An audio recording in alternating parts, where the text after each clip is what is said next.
సాధకుల కోసం ఇవాళ అతి చిన్న విద్య అమ్మవారు చేత అనుగ్రహించబడిన విద్య. చాలా చిన్న విద్య. మామూలుగా కాదది.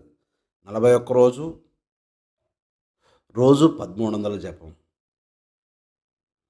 కావాల్సిన వస్తువులు పిండ ప్రదానానికి ఏ అయితే వస్తువులు వాడతారో అవి.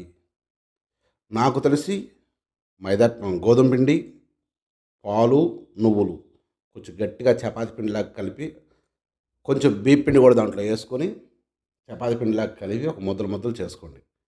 ఇలా 8 ముద్దలు తయారు చేసుకోండి.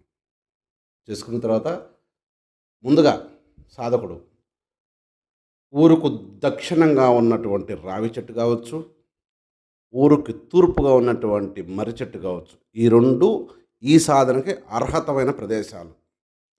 మర్రి చెట్టు చిన్నది పనికిరాదు, రావి చెట్టు చిన్నది పనికి